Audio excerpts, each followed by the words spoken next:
Title দেখা ডরায়েন না, এই টাইটেল দেওয়া ছাড়া উপায় ছিল না।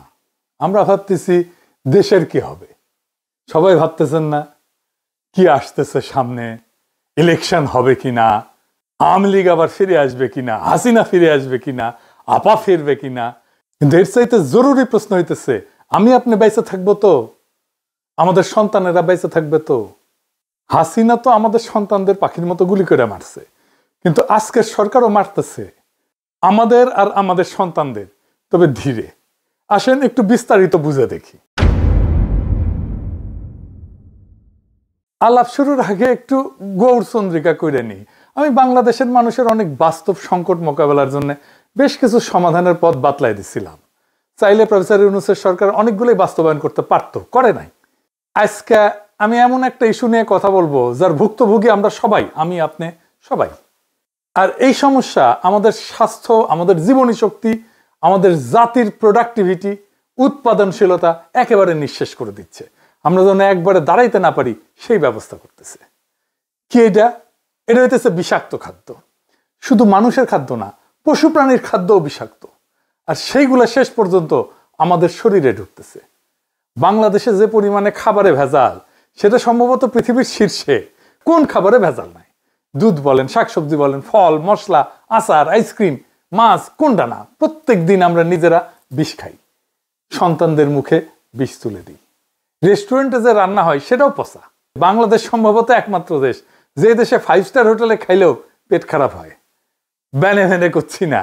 একবার শেরাটন হোটেলে খাইছিলাম 2006 সালে, আমার নিজের টাকায় না, আমারও তো টাকা নাই শেরাটন হোটেলে খাওয়ার মতো। অফিসের বস ফ্রান্স থেকে আসছিল, ও খিলাইছিল। ওরে বাপ, রাত থেকে বমি আর পাতলা পায়খানা একেবারে ডাইরেক্ট হয়ে গেছিল। হাসপাতালে ভর্তি হইতে হয়েছিল, তার সাথে জ্বর। যাই হোক, কারো কোনো ভ্রুক্ষেপ আছে? এই যে খাবার দাবারের যে অবস্থা, আমরা যে বিষ খাইতেছি, কারো কোনো ভ্রুক্ষেপ নাই। নিরাপদ খাদ্য, এটা পাওয়া যায় মানুষের মৌলিক মানবাধিকার, এটাও মনে হয় জানে না কেউ। অথচ বাংলাদেশের খাদ্যকে পরিপূর্ণভাবে নিরাপদ করে তোলা সম্ভব 2 থেকে 3 বছরের মধ্যে। আমি গ্যারান্টি দিব এটাই হবে। এখন কেমনে হবে আসেন সেটা বুঝে দেখি। আচ্ছা, আপনাদেরকে জানা আছে যে আমাদের কোন কোন সরকারি প্রতিষ্ঠান আর কতজন লোক এই যে নিরাপদ খাদ্য নিশ্চিত করার জন্য কাজ করে? আমরা পয়সা দিয়ে পালি সরকারি কর্মচারী, জানা নাই? আসেন সেটা দেখি। বাংলাদেশে নিরাপদ খাদ্য নিশ্চিত করার কাজে একাধিক প্রতিষ্ঠান যুক্ত আছে। এগুলো খণ্ডিতভাবে কাজ করে, আপনি কল্পনা করতে পারবেন না যে কত লোক কাজ করে। তাও আপনি যেই তিমিরে ছিলেন সেই তিমিরেই থাকতেছেন। আসেন এক এক কইরা দেখি। বাংলাদেশ নিরাপদ খাদ্য কর্তৃপক্ষ, BFSA, এদের কাজ হইতেছে স্বাস্থ্যসম্মত খাদ্য নিশ্চিত করার জন্য বাংলাদেশে প্রতিষ্ঠিত মূল এবং সবচেয়ে গুরুত্বপূর্ণ সংস্থা হচ্ছে এইটা। এরা খাদ্য উৎপাদন দেখে, প্রক্রিয়াকরণ দেখে, আমদানি দেখে, বিপণনের প্রত্যেকটা স্তরে খাদ্যের মান পর্যবেক্ষণ এবং নিয়ন্ত্রণ করে। এটা বিভিন্ন সংস্থার কার্যক্রম সমন্বয়কারী বা আমব্রেলা বডি হিসেবে কাজ করে। অনুমোদিত লোকবল 365 জন। 2 নাম্বার, জাতীয় ভোক্তা অধিকার সংরক্ষণ অধিদপ্তর, DNCRP। আপনারা দেখেন যে মাঝে মাঝে ম্যাজিস্ট্রেট যায় দোকানে দোকানে, এটা হচ্ছে এই ভোক্তা অধিকার সংরক্ষণ অধিদপ্তর থেকে। এরা সরাসরি খাদ্যে ভেজাল বা অনিরাপদ উৎপাদনের ব্যবহার রোধে কাজ করে। এই সংস্থায় বাজার অভিযান পরিচালনা করে এবং অস্বাস্থ্যকর এবং ভেজাল খাদ্য বিক্রির বিরুদ্ধে আইনানুগ ব্যবস্থা গ্রহণ করে। ভোক্তারা যদি অভিযোগ করে তার ভিত্তিতেও তারা তদন্ত করে, জরিমানা করে। এদের লোকবল অনুমোদিত 664 জন। 3 number, Bangladesh standards and testing institution, BSTI। Seal দেখেন না BSTI এর, এটা হইতেছে সেটা। বিভিন্ন খাদ্য পণ্যের মান নির্ধারণ করে এবং সেই মান অনুযায়ী পণ্য উৎপাদন হচ্ছে কিনা সেটা নিশ্চিত করে। তারা পণ্যের অনুকূলে BSTI এর একটা সিল দেয়, যা পণ্যটা নিরাপদ কিনা এইটার নিশ্চয়তা দেয়। খাদ্যে ভেজাল রোধ এবং সঠিক পরিমাণ নিশ্চিত করতে BSTI নিয়মিত ভ্রাম্যমাণ আদালত পরিচালনা করে। বর্তমানে এদের 664টা পদ আছে, আরো 1600 পদ এই সরকারি নিয়োগ দেবে, এটা পরিকল্পনা গ্রহণ করা হয়েছে। 4 নাম্বার, জনস্বাস্থ্য ইনস্টিটিউট, IPH। এইটা স্বাস্থ্য অধিদপ্তরের অধীনে থাকা জনস্বাস্থ্য রক্ষার জন্য একটা গুরুত্বপূর্ণ প্রতিষ্ঠান। এর অধীনেই আছে national food safety laboratory, NFSL। এই যে এটা খাদ্যের রাসায়নিক এবং মাইক্রোবায়োলজিক্যাল পরীক্ষা, অণুজীব পরীক্ষা, এটার মাধ্যমে গুণগত মান এবং নিরাপত্তা যাচাই করে। এইটা দেশের অন্যতম প্রধান খাদ্য পরীক্ষাগার। এইটার লোকবল আমি ঠিক খুঁজে পাই নাই, কিন্তু অনুমান করি এটা 100-র মতো হবে আর কি। 5 নাম্বার, বাংলাদেশ বিজ্ঞান এবং শিল্প গবেষণা পরিষদ, BCSIR, সায়েন্স ল্যাবরেটরিজ। এই প্রতিষ্ঠান মূলত একটা গবেষণা সংস্থা, কিন্তু এর অধীনে থাকা খাদ্য বিজ্ঞান প্রযুক্তি ইনস্টিটিউট আছে একটা, IFST। এরা নিরাপদ খাদ্য নিয়ে গুরুত্বপূর্ণ গবেষণা করে এবং তারা খাদ্যের পুষ্টিগুণ, টক্সিন মানে বিষ আছে কিনা খাদ্যের মধ্যে, ভেজাল শনাক্তকরণের নতুন পদ্ধতি উদ্ভাবন করে, যা নিরাপদ খাদ্য নিশ্চিতকরণে পরোক্ষভাবে সহায়তা করে। IFSTর ওয়েবসাইটে এই ইনস্টিটিউটে 50 জনেরও বেশি বিজ্ঞানী গবেষক কর্মরত আছে। তো বিজ্ঞানী গবেষক ছাড়াও তো ইনস্টিটিউটে গবেষণা সহায়তার জন্য ল্যাব টেকনিশিয়ান লাগে, প্রশাসনিক সহকারী লাগে, কর্মচারী লাগে। তো সব মিলে বিবেচনা করলে ধরেন এদেরও 100-র মতো লোকবল হবে। এই প্রতিষ্ঠানগুলো ছাড়াও স্বাস্থ্য অধিদপ্তরের স্যানিটারি ইন্সপেক্টর এবং সিটি কর্পোরেশন এবং পৌরসভার স্বাস্থ্য বিভাগ মাঠ পর্যায়ে রেস্তোরাঁ যারা খাবার বিক্রি করে এই সমস্ত প্রতিষ্ঠান পরিদর্শন করে নিরাপদ খাদ্য নিশ্চিত করে। স্বাস্থ্য অধিদপ্তরের অনুমোদিত কাঠামো অনুযায়ী প্রত্যেকটা উপজেলায় এক বা একাধিক স্যানিটারি ইন্সপেক্টর আছে এবং সহকারী স্যানিটারি ইন্সপেক্টর আছে। সেই হিসাবে সারা দেশে 495টা উপজেলায় এই সংখ্যা প্রায় 1000 থেকে 1200 জন। সিটি কর্পোরেশন এবং পৌরসভাগুলোর স্থানীয় সরকার মন্ত্রণালয়ের অধীনে পরিচালিত হয় এবং তাদের নিজস্ব স্বাস্থ্য বিভাগ এবং জনবল কাঠামো আছে। এদের লোকবলের সংখ্যা প্রতিষ্ঠানের আকার, আয়তন এবং বাজেটের উপর ভিত্তি করে ভিন্ন ভিন্ন হয়। তো ধরেন সিটি কর্পোরেশন, বড় সিটি কর্পোরেশনগুলোতে যেমন ধরেন ঢাকা, চট্টগ্রাম, এদের স্বাস্থ্য বিভাগ বেশ বড় এবং সুসংগঠিত। প্রত্যেকটা সিটি কর্পোরেশনে একজন প্রধান স্বাস্থ্য কর্মকর্তা থাকে। এর অধীনে প্রত্যেকটা আঞ্চলিক বা জোনাল অফিসে স্বাস্থ্য কর্মকর্তা এবং তার অধীনে স্যানিটারি ইন্সপেক্টর বা খাদ্য পরিদর্শক কাজ করে। এদের আনুমানিক সংখ্যা ধরেন যেগুলো সিটি কর্পোরেশনের কয়েকশো। সারা দেশের 12টা সিটি কর্পোরেশন মিলায় এই সংখ্যাটা হবে 500 থেকে 700, তার একটু বেশিও হইতে পারে। পৌরসভা, বাংলাদেশের 329টা পৌরসভা আছে। এদের স্বাস্থ্য বিভাগের আকার তুলনামূলকভাবে ছোট। এটার আবার শ্রেণী আছে, যেমন ক শ্রেণী আছে, খ শ্রেণী আছে। তো ক শ্রেণী মানে এগুলো বড় পৌরসভা। এখানে স্যানিটারি ইন্সপেক্টরের পদ থাকলেও ছোট পৌরসভাগুলোতে একজন স্বাস্থ্য সহকারী বা স্যানিটেশন টেকনিশিয়ান আছে, এই দায়িত্ব পালন করে, একই দায়িত্ব পালন করে।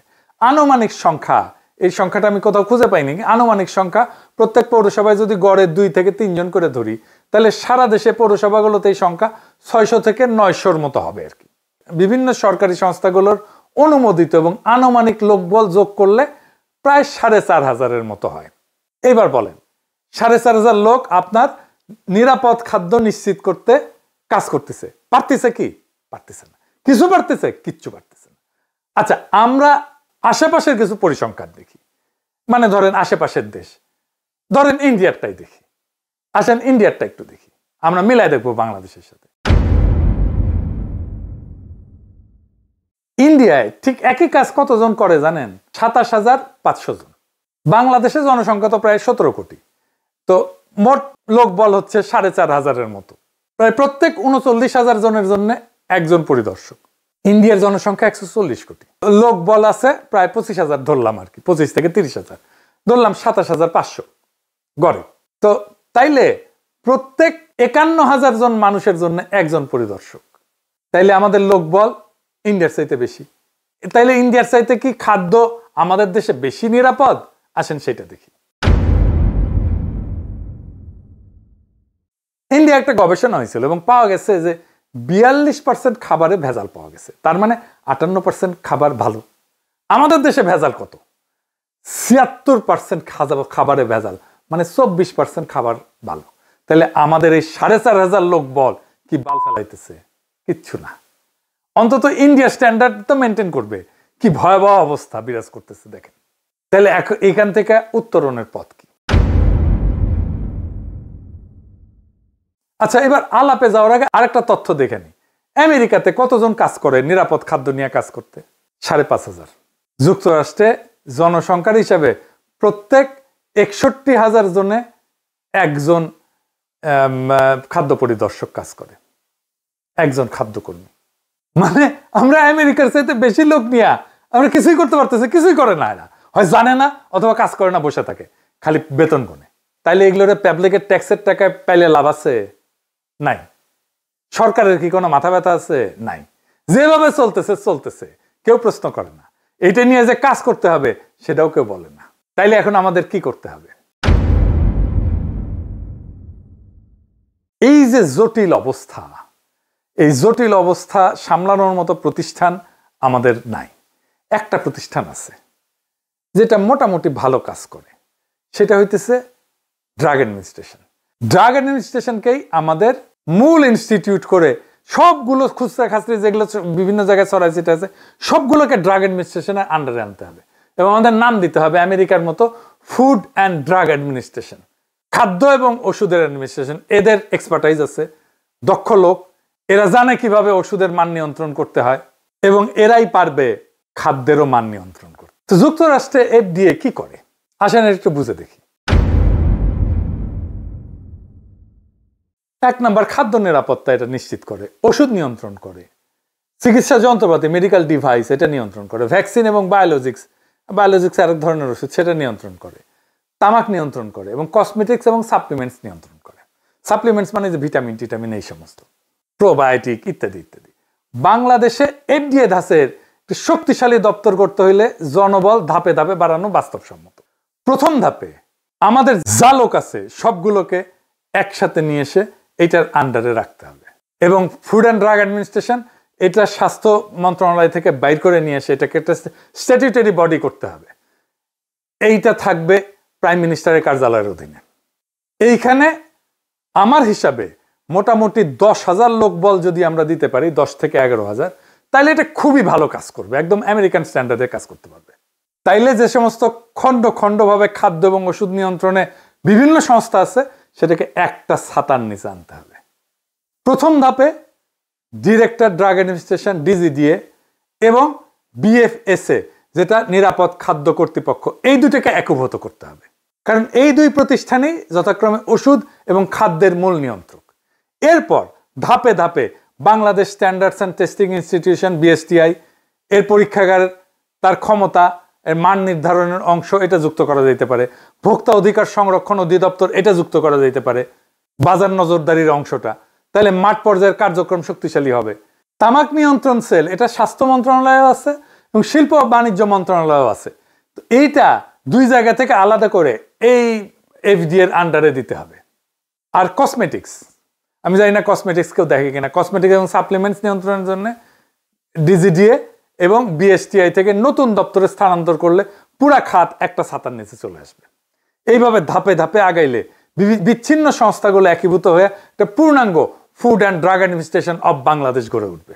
আমি আগেই বলছি যে পুরা দপ্তর সাজাইতে 10 থেকে 11,000 লোক লাগবে যদি আমরা এটা আমেরিকান স্ট্যান্ডার্ডে চাই। আমাদের হাতে আছে 4,500 লোক, তামাক নিয়ন্ত্রণের সাথে যুক্ত আছে প্রায় 1,000-এর মতো, তার মানে 5,500 হইল।